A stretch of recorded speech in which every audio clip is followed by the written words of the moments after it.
Chapter 8. Mountain Air and Mended Fences.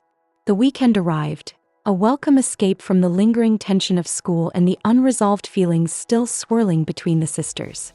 "Pack an overnight bag," Sarah announced brightly Friday afternoon. "We're going on a spontaneous mountain getaway." "A mountain getaway? Really?" Mina asked, surprised. "Where are we going?" "It's a surprise," Sarah replied with a wink. "Just pack your bags and get ready for some fun." As they drove up into the mountains, the scenery changed dramatically. The city landscape gave way to towering trees, winding roads, and breathtaking views. The air grew crisp and clean, a welcome change from the city smog. A few hours later, the family was nestled in a cozy cabin tucked among towering pines with snow surrounding them in every last direction. A fire crackled in the stone fireplace, casting a warm orange glow across the room. After a dinner of homemade chili, Sarah pulled out a Pictionary box. "Parents versus kids," she declared, her eyes twinkling with competitive spirit. Mina and Maya exchanged a glance. The argument still felt like a raw incision, a gaping hole patched with polite words. Regardless of the fight and hurt feelings, neither of them were about to give away an easy victory to their parents. Especially Maya, who was overly competitive at times. As the game began, something shifted. Mina found herself laughing genuinely as her dad tried to draw a snowplow, and it looked like a lumpy cloud.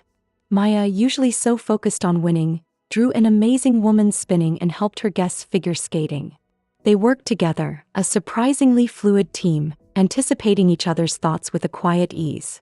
Even though their parents were trying their absolute hardest, with David getting surprisingly excited about his stick figures, Mina and Maya ultimately triumphed, beating them by a landslide. "Yes, we won," Mina exclaimed, high-fiving Maya. "We're the champions." "We totally crushed them," Maya agreed, grinning. "They didn't stand a chance." Later, curled on the couch with mugs of hot chocolate, they watched highlights of the Winter Paralympics. The screen showed athletes skiing down slopes with a single leg, or gracefully gliding on ice despite being visually impaired. Mina felt a surge of awe. The athleticism of the skiers, despite their challenges, was still mesmerizing. "It's incredible," Mina murmured, watching an amputee snowboarder execute a perfect jump. "How do they do that? It's like nothing can stop them." "They adjust," David said softly, his gaze fixed on the screen. "They find new ways, sometimes completely different ways, to achieve their goals. Life throws all sorts of obstacles at you, hurdles and curveballs. Some are physical, like what these athletes face. Others are different." Sarah nodded. "Your dad and I faced some big ones growing up too. My family lost almost everything in a fire when I was little. We had to move in with relatives and start completely over. It was hard. So hard." David leaned forward, his voice a little softer. "When I was about your age, my mom and I had to live in our car for a few weeks. My dad had lost his job and things just spiraled out of control. He had to move to another town for work and we were alone for those lonely weeks. They seemed like years. We didn't have much and it was a really tough time. But you learn to find strength you didn't know you had. You realize that challenges aren't there to break us but for us to overcome." He looked from Maya to Mina. "And when you jump over that hurdle, when you push through something really hard, you get more confident.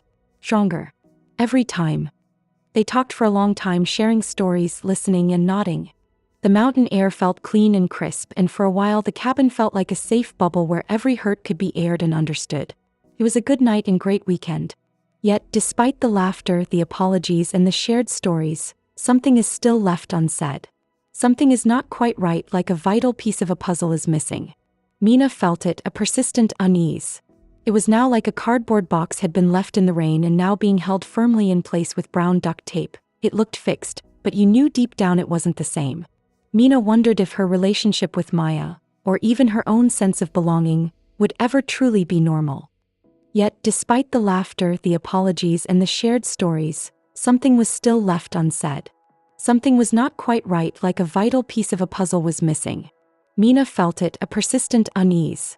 It was now like a cardboard box had been left in the rain and now being held firmly in place with brown duct tape. It looked fixed, but you knew deep down it wasn't the same. Mina wondered if her relationship with Maya, or even her own sense of belonging, would ever truly be normal.